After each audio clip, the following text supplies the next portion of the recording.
Welcome to the Higher Ed Demand Gen podcast, helping higher education marketing leaders share knowledge about learning, strategies, and tactics that are relevant today. See what you can learn today by listening to one of our episodes.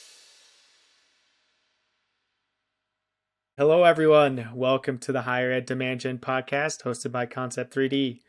My name is Shiro, and I will be your host today. And today I'm really excited about our guest speaker.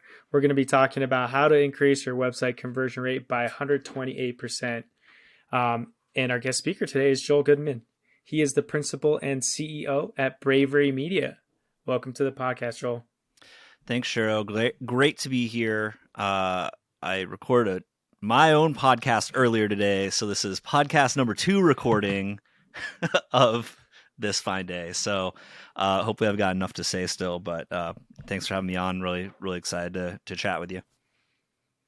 Nice. That's awesome. This is also my second one of the day, and I have a third one right after this. So. Oh, man. Yeah, the day of podcasts. The day of podcasts. Yep. Big podcast day. Awesome. Well, if you didn't know already, I love to start with this icebreaker, which is, what do you love about higher ed? So, Joel, what do you love about higher ed? So I've been in higher ed for almost 16 years now. From a working standpoint, I mean, I went to college too, so I guess I've been in higher ed a really long time. And over that more than a decade, it always comes back down to the people and the community that gets formed around them. I think the folks that work in higher ed are a very special kind of human that puts up with a lot of stuff that they shouldn't have to put up with. And that does make us a kind of unique group and community across, every kind of office that you can find at a college or university. So it always comes back to the community all year round. The people I get to interact with online, people I get to interact with at conferences, people that I get to interact with through the projects that we do. The people are what make higher ed an industry worth sticking around in and worth, doing good work for. That's amazing. Yeah, I completely agree. It's definitely hard work. Can you tell us a little bit about Bravery Media as well? Yeah, I founded Bravery Media in 2012. I had just finished up a master's degree and decided to leave my full-time university job in the Chicago area, moved to Austin, Texas, started Bravery Media doing website redesigns, kind of your typical, the typical agency web redesign sort of work, and did that for 9 years before getting to a point where I needed to, probably needed to hire people earlier than I did, but I ended up hiring 3 folks last year that work with Bravery. Some of them were subcontractors prior, some people that I've worked with for years as well. And we've kind of shifted a little bit of our focus to be more research-based. We still do the design work. I think, user experience design is really important, but one of the key things that we focus on is that you can't do a really good and really performant redesign unless you know exactly what you're dealing with from a website technology perspective, and also just the audiences that you have. And, we'll get into some of this in this conversation, I'm sure, but there are just a lot of things that go into figuring out what your website actually needs to hit your goals. And so we offer basically these research-based offerings or research-based projects where we do deep dives on university and college websites, figure out what exactly the institution needs. Like, we're not in the business of, doing a bunch of research that isn't going to benefit someone. We tailor what we're trying to put together for the individual institution. And then we move into giving you insights. Like, we've got the smarts to really dig into all the data that's there, whether it's your analytics, whether it's your SEO data, whether it's page speed optimization, accessibility, all the big topics that affect how your website performs for your institutional goals. And then we turn all of that data, all that research into really actionable, easy to understand recommendations. And you know what? If you want to hire Bravery to put those recommendations into action, cool. We're happy to do that. But we're also just really happy to get your team up to speed and informed on what's really happening with your website so that you can get every little bit of performance out of it. Like, why spend $250,000 on a website redesign when you could just, fix what you have that probably hasn't worked very well in the first place for several years? That's amazing. And just to take one step back, does Bravery Media work just with higher ed institutions? Is that Yeah, the we do. At this point, we do. There have been times when when I started out, I did a fair amount of work with tech companies in Austin, and over the years, we've just really focused on higher ed. Higher ed was always at least 90% of the work that we did. Now we're 100% exclusive within Mhm. higher education. That It's includes amazing. universities, colleges at every level, but then also kind of the ancillary support groups, some of the associations that help in finding like aggregating programs for various health, maybe dental schools, things like that. So all the kind of support services that aren't like we're not doing other agencies web work and stuff like that, but we're definitely working with the Yeah, associations that support different institutions. hired. Gotcha. Well, I can tell you're in the right spot because we are a higher ed specific podcast. So good to have you. And so I know you kind of covered it slightly already, but just want to reiterate. So the Bravery Media process really, started out with traditional web design, but really now the Bravery Media process is lots of research up front, insights, audits, and then catering to some needs like accessibility. Is that what I'm hearing? Is that right? Yeah, that's exactly it. We want to fully understand your website, your audiences, and then provide actionable resources for how to improve on what's going on there. And the key is that the research and data that you get a lot of times in higher ed, it's like, oh cool, we're gonna do a website redesign, and then you hand it over and the agency walks away, and you kind of like sit and as someone on the institutional marketing side, and you're like, great, I've got a website, and then it doesn't do exactly what you thought it was going to do.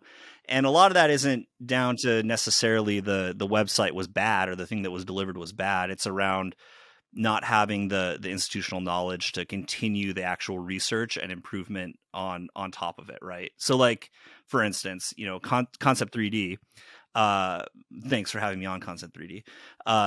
Like you have products, and take any of the products that Concept 3D offers.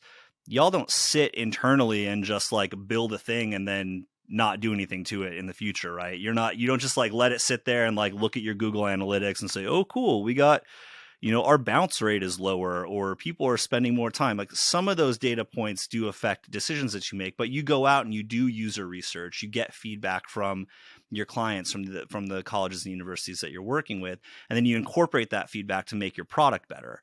And we don't really do that in higher ed very often. I mean, there are exceptions. So the mega universities definitely do this because they're on more of a product cycle kind of strategy with how they produce their web content and their web design.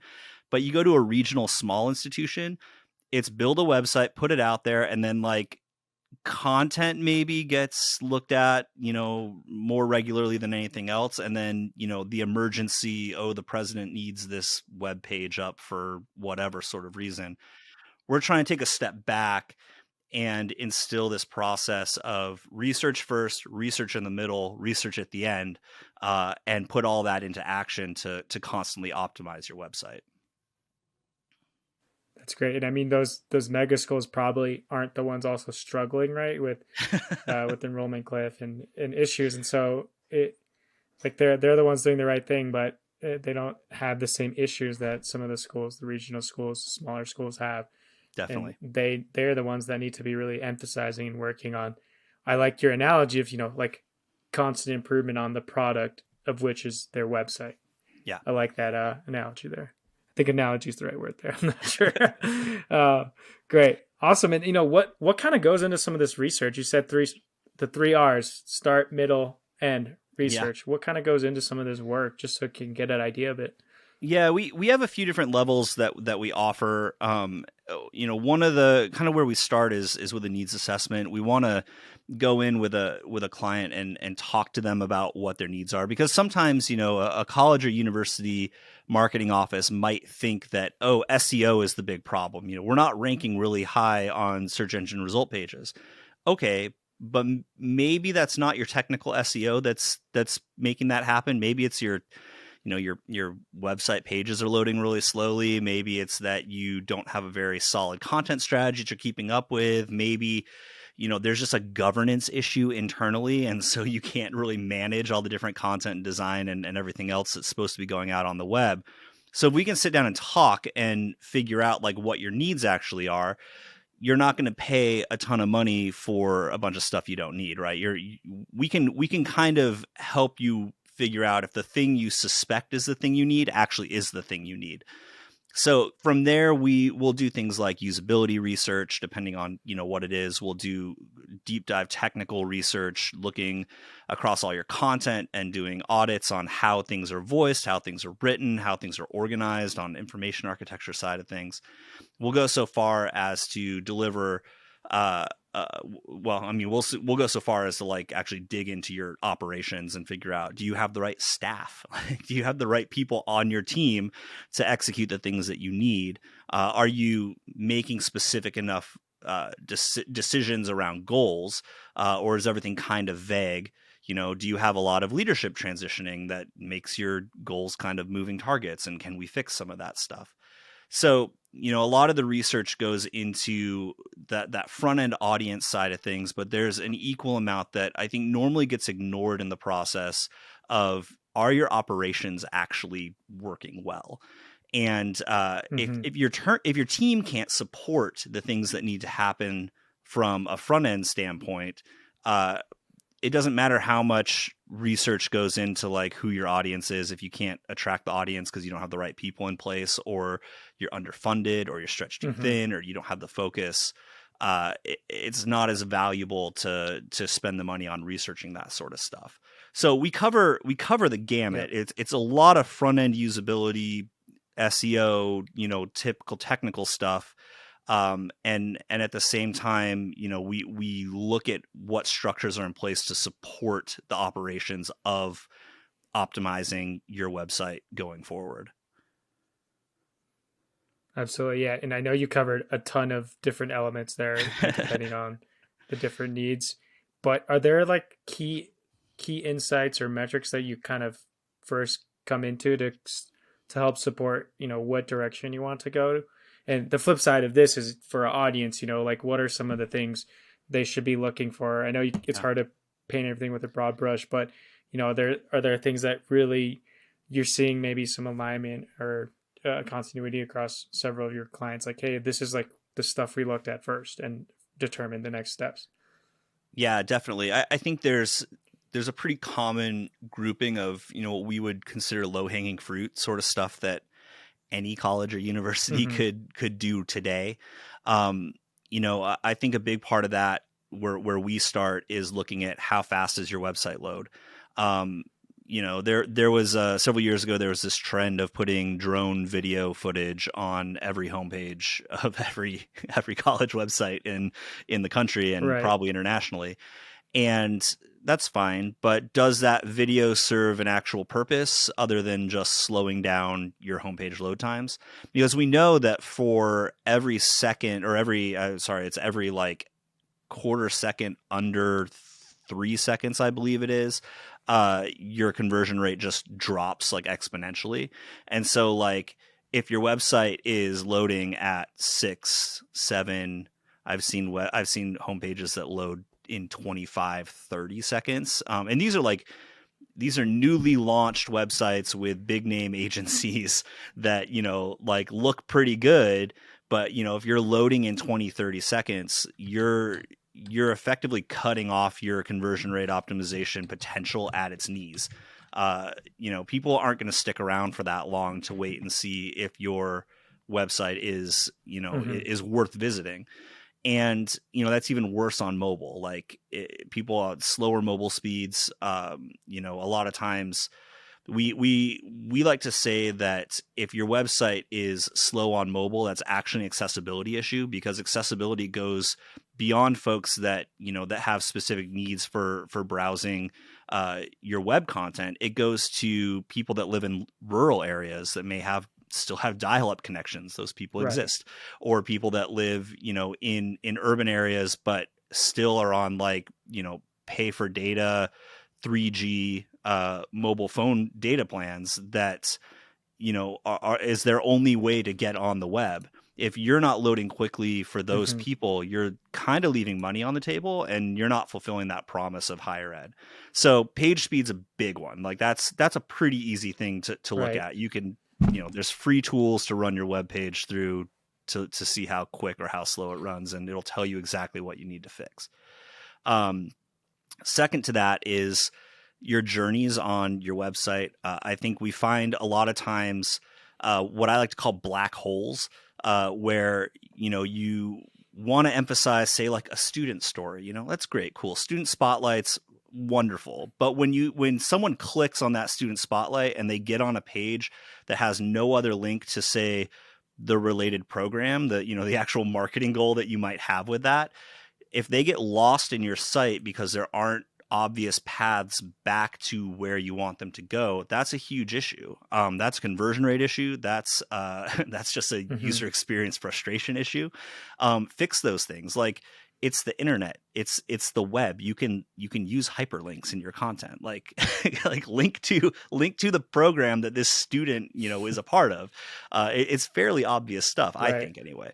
So we see that a lot. It's this mentality of thinking through, what does an actual prospective student or parent or whoever your target audience want to find on your website, and then just tailor the content and the content structure to that, and ignore the stuff that you want to do internally, like news stories and, oh man, sure, the one that drives me nuts, right? It's when you have like a social media feed on your homepage that links out to like Instagram or Twitter or whatever else. Someone lands on your homepage and you want to get them immediately off of your homepage by going, like, sending them to your social media. It makes zero sense. Like, you're trying to get them to request information or apply. Why are you sending them away from your website with no obvious way to get back to it? It's one of those either. Yeah, and it's one of those vanity things, I think. And there's good intentions behind it. It's just not super well thought through. Like, cool, you want to show your community, great, but it's just it's a bad thing to do, because you're decreasing the potential of people that could actually convert on your homepage. Right. And are there quick ways to kind of, like, do you work with basically like a student advisory board to help understand if the website's flowing correctly in terms of the user journey? Like, are there quick ways that schools can implement some of this on your own? They could. There are a few tools out there. I think the hard part is that, like, it really does take some coordinated groundwork a lot of times. So we'll do formal usability studies, sort of like maybe like a focus group or a heuristic evaluation with a single person, or we'll work with a tool that leads people from a panel, like a survey paneling service, like through the different things that we want in order to surface, like, do these journeys make sense? Are people getting to it? I think the things that people could do right now at their institutions are implementing things like A/B testing on their homepages, designing, different versions of the homepage to try and see what's going to perform better. Those are a little bit more cost effective. Right. You're having to do it kind of in the wild and out in the public, but at the same time, if you don't want to spend the money on doing, formal usability research, it's a good way to start incrementally building towards those better optimized architectures and structures on your various pages and across your sites. Gotcha.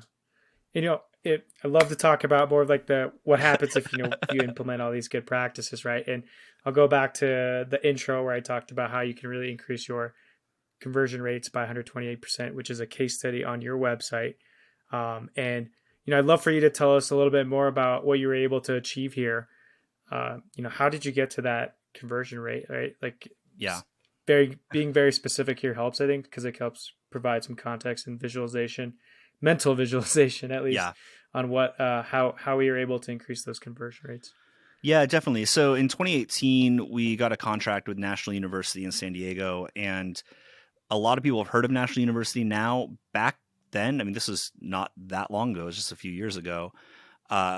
They were kind of perceived as a for-profit, like degree mill type of place, but they're not. They're a veteran founded, not-for-profit university in the San Diego area, and they focused on military veterans getting back off a tour and needing to get back into the workforce. They did a lot of online stuff.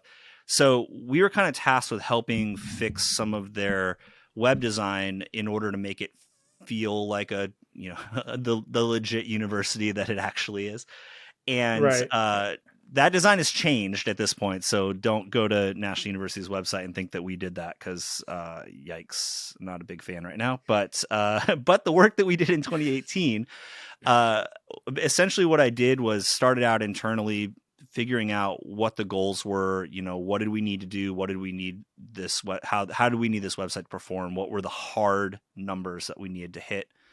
And put together basically a strategy for organizing the website, a full information architecture. We looked at the homepage. We knew that the number one conversion goal that we wanted to hit was an increase in inquiries. So we wanted someone to fill out that request for information form or dial the phone number on the website.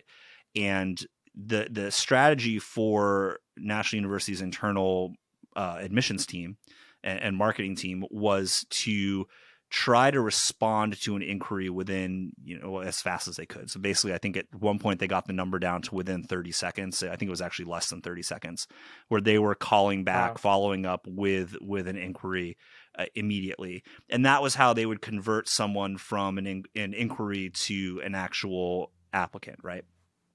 So we weren't going for applications, because the analogy that we kind of talked about internally, it's like asking someone to marry you when you just met them, right? Like, yeah, it's like, fill my application out right now. It's easier lift to say like, well, hey, do you want more information? Can we help you figure out, what the plan is going forward?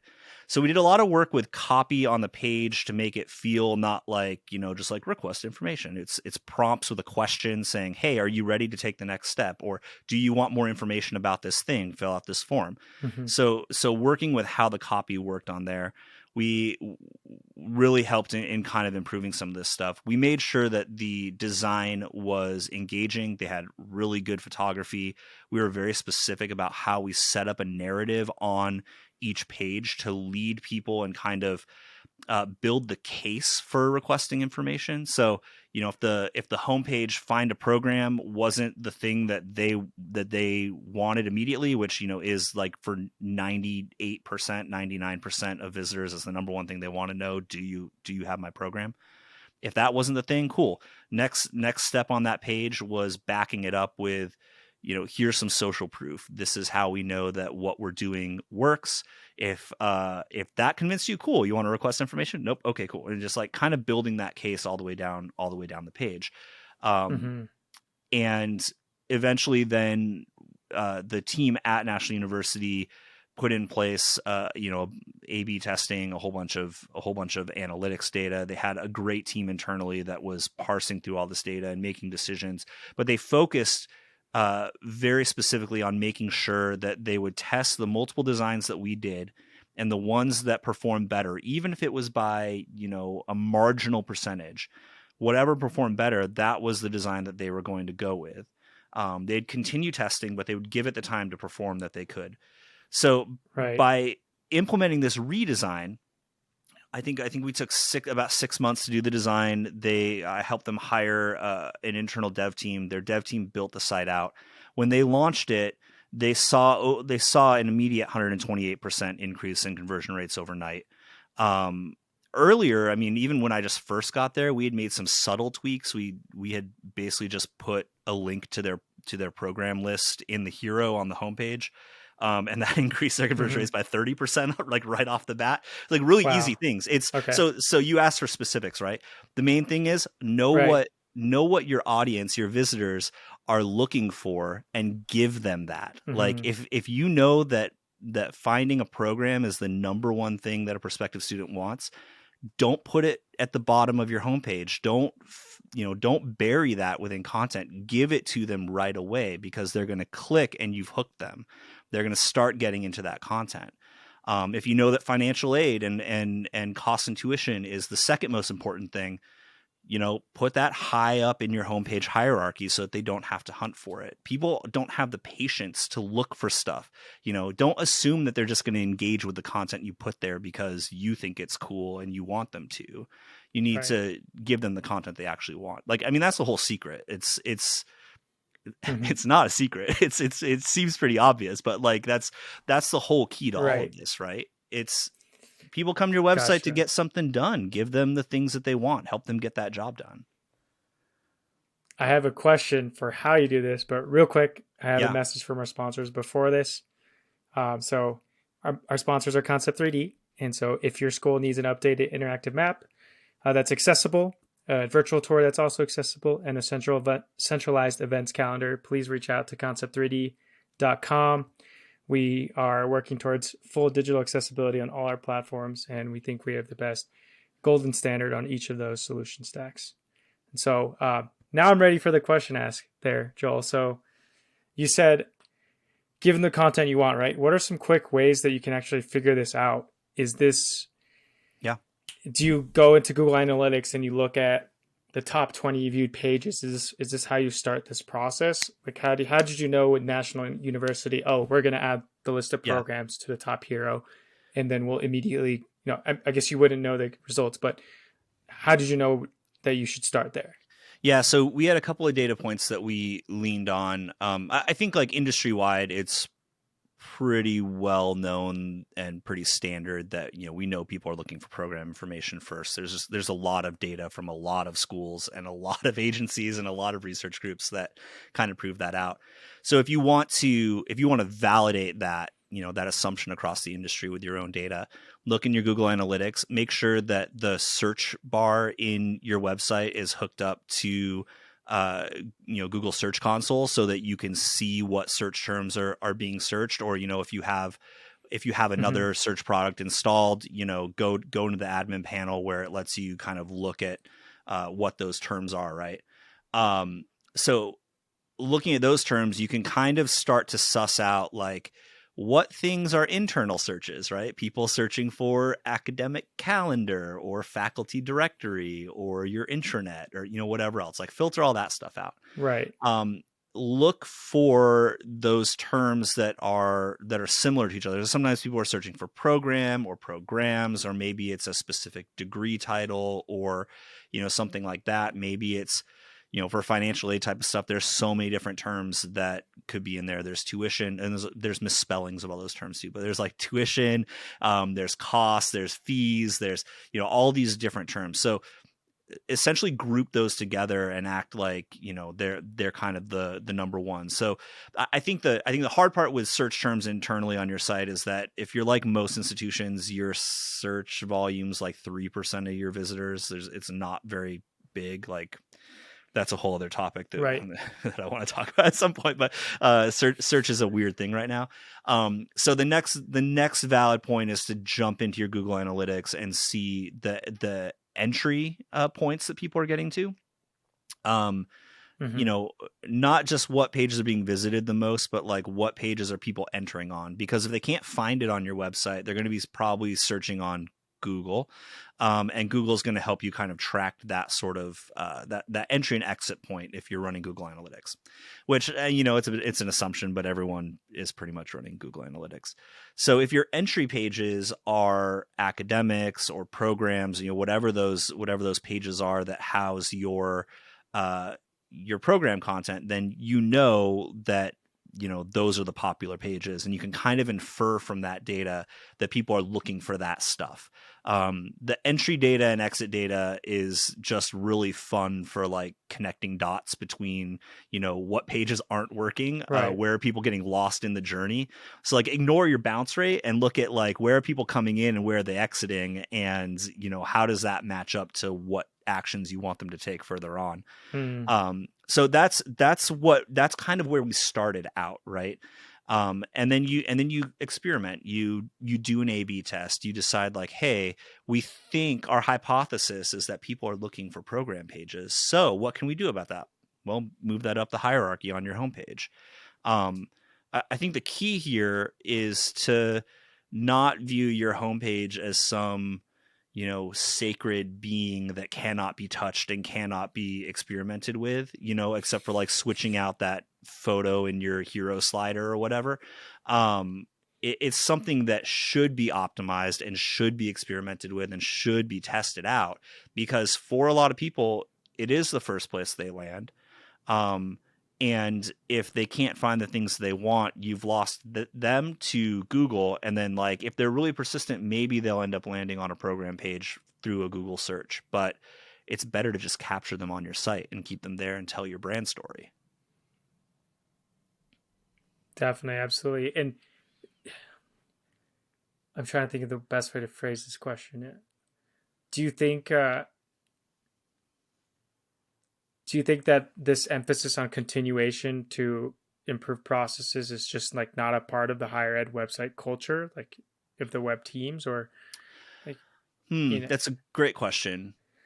I think it comes down to underfunding, honestly. I think the issue is that the folks that work in marketing offices are stretched so thin, and a lot of times they've been around higher ed for a while. They've been doing higher ed marketing for 10 or 15 years in the same ways, and they haven't had the time or the support from the institution or from their bosses or whatever to grow their skill sets. And so it's not an easy thing, right? Like, doing this research isn't easy. It's time consuming. It hasn't been baked into the cultures, as you said, for very long, but a lot of that is just because some of these people just don't really know how to do it, and they haven't had the support to learn it and figure out how to do it. And so you're kind of stuck guessing, like with Google Analytics, it's like, cool, we got a whole bunch of data there, but like, what, if you don't know what to do with it, then like, what good is it doing? It's just sitting there in a database someplace. And so I think that's the really difficult part, is that marketing offices are so underfunded in higher ed, and because they're that underfunded, they don't have the right people in place to cover all of these modern data marketing practices that are kind of necessary to compete in the higher ed market today. And that just leads to more frustrating positions across the industry, because if you can't compete, like, do you shut down? I mean, we've seen shutdowns happening, the last couple of years. It's sad, but avoidable if investment's put in the right place. And so to kind of close the loop on the case study, right, and to maybe help put in the word that, investing in the website is worth it. Like, we talked about increasing the conversion rates at National University by 128%. What did that look like further down in the business funnel? Like, was that able to move the needle in terms of requests for information, and then hopefully applications, enrollment? Like, how did that look like further down the line? Yeah. So like 128%, people are like, oh, wow, that's a big number. What does it mean?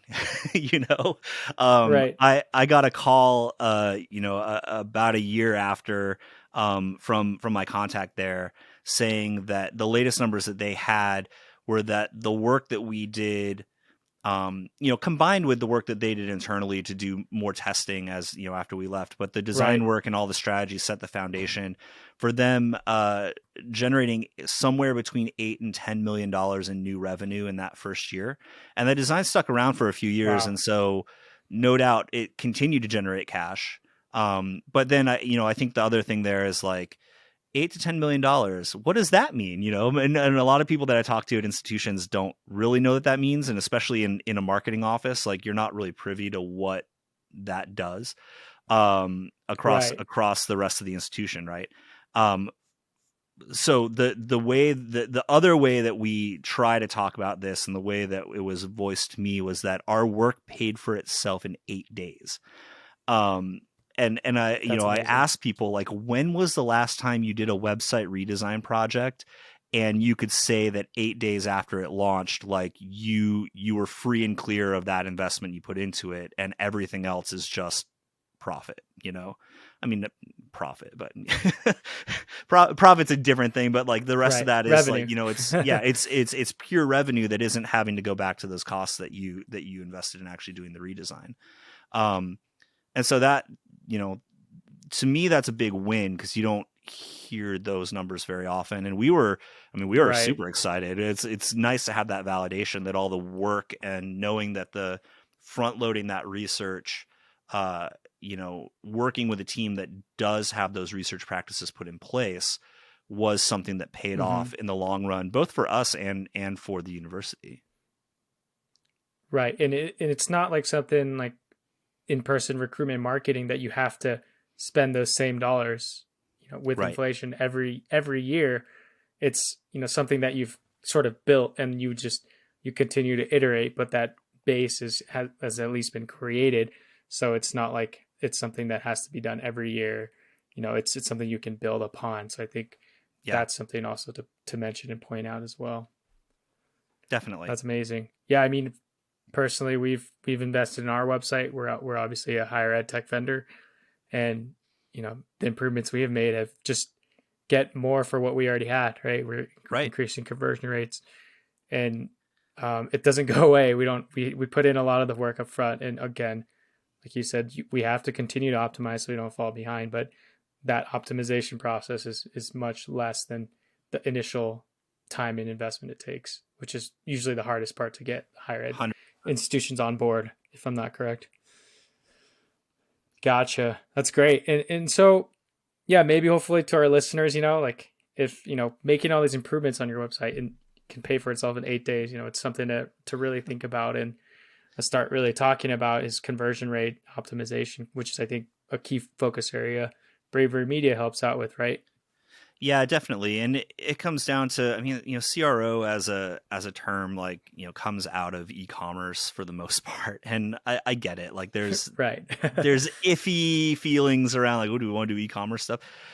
But the thing to remember is that all of the visitors to your website are interacting with, hundreds of sites all the time that compete in this way of, trying to get your attention, of latching on. You don't necessarily need to have like a bunch of pop-up windows and save 10% when you give us your email sort of stuff on your website. But you do need to make sure that the content is engaging and that you're providing clear paths in your design to get people to take the actions that you want. The website, you hear a lot, websites, the number one marketing tool for every institution. Yes, it is 100%, has to be.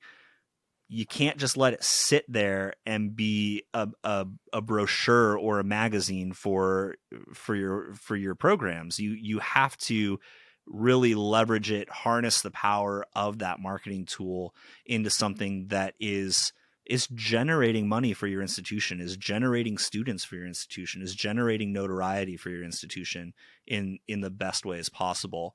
And the only way to do that is to research, iterate on what you have, and continually do optimization through that research process. Amazing. And what's next for Bravery Media, by the way? Yeah, we have a few different exciting things in the pipeline. We're launching some revisions to our service packages here shortly. I mean, probably by the time this episode comes out, they'll be live. So folks can visit bravery.co to take a look at those. We're also launching later this year with our first client a fully optimized web operations management service called University Insight, where we have a content platform that we've been working on. We're building in deep data analytics to allow us to get all that data that's coming out of how people use institutional websites, turn those into those insights on a constant basis, and build this whole feedback loop of research into optimization into place. Like we've been talking the whole episode. And really help give institutions a jump start on getting this kind of product cycle research kind of focus in, and not having to be reactive all the time to what's going on. So, a lot of fun things that have been in the works for a long time releasing this year. Folks can take a look at that at bravery.co and reach out to me there or on social if they want. Amazing. Thank you. I was going to ask you where can our listeners reach out to you, but you just answered my question ahead of time. So I'm at that. Joel But Goodman. yeah, look for Joel. At Joel Goodman pretty much anywhere. Joel Goodman on LinkedIn. That's great. That's fantastic. Well, Joel, thanks so much for joining our show today and spreading all that knowledge for us around how you can really improve some conversion rate optimization, some quick wins that your institution could be looking at. So appreciate you coming on. Yeah, definitely, Shiro. Thanks for having me. Thank you. And thanks for our listeners for tuning in as well. Please catch us on the next episode. And please reach out to us if you're looking for a new interactive map, event solution, or virtual tour. Thanks again.